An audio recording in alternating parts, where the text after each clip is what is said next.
मित्रों, खम्मा घणी गोपालिया शॉर्ट एंड क्लासेस की डेली न्यूज़पेपर डिक्टेशन सीरीज में आपका स्वागत है। आप सभी स्वस्थ होंगे। साथियों, आपको जानकर खुशी होगी कि हमने आज से हिंदी और अंग्रेजी की रोजाना 3 लाइव डिक्टेशन सीरीज शुरू की है, जो प्रातः 8 बजे, दोपहर 3 बजे और शाम 8 बजे ब्रॉडकास्ट की जाएगी। इस सीरीज में 80 शब्द प्रति मिनट की गति से जनसत्ता, दैनिक भास्कर और राजस्थान पत्रिका समाचार पत्रों के संपादकीय डिक्टेशन होंगे। इन डिक्टेशंस की पीडीएफ नीचे डिस्क्रिप्शन में और ऑडियो फाइल्स हमारे टेलीग्राम चैनल को ज्वाइन कर डाउनलोड कर सकते हैं। तो चलिए शुरू करते हैं 80 शब्द प्रति मिनट की गति से जनसत्ता संपादकीय डिक्टेशन। स्टार्ट।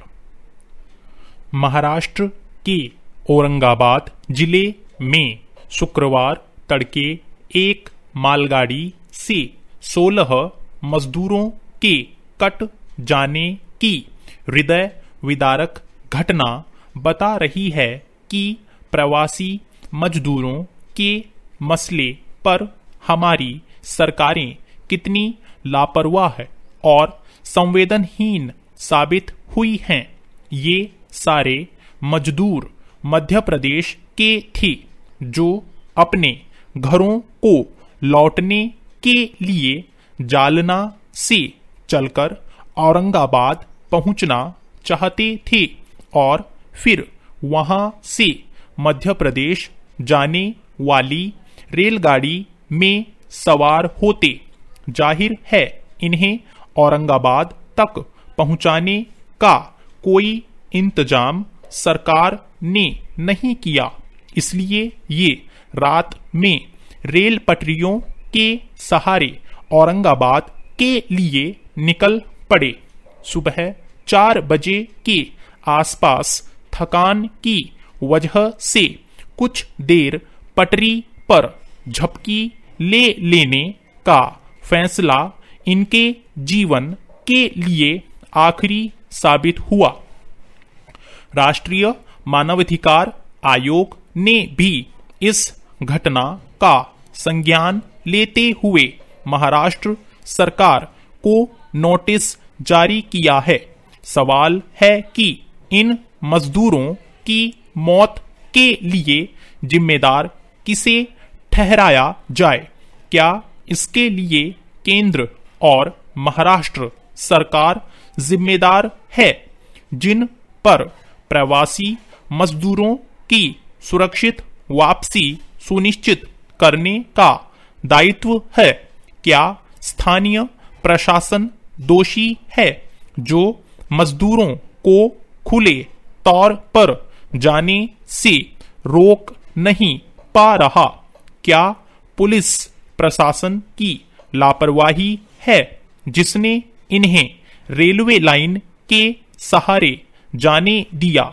या मालगाड़ी के चालक पर जिम्मेदारी डाल दी जाए कि देखने के बाद भी वह ब्रेक नहीं लगा पाया? और आखिर में क्या मजदूरों को दोषी मान लिया जाए कि वे पटरी पर ही सो गए थे, इसलिए मारे गए? पटरी पर नहीं सोते तो बच जाते। पैरा। महाराष्ट्र का यह हादसा अकेला नहीं है। देश भर से ऐसे हादसे सामने आ रहे हैं, जिनमें घर लौटने की कोशिश में कई प्रवासी मजदूरों की जान चली गई। किसी को राजमार्ग पर वाहन ने कुचल दिया तो किसी ने थकान के कारण रास्ते में ही दम तोड़ दिया।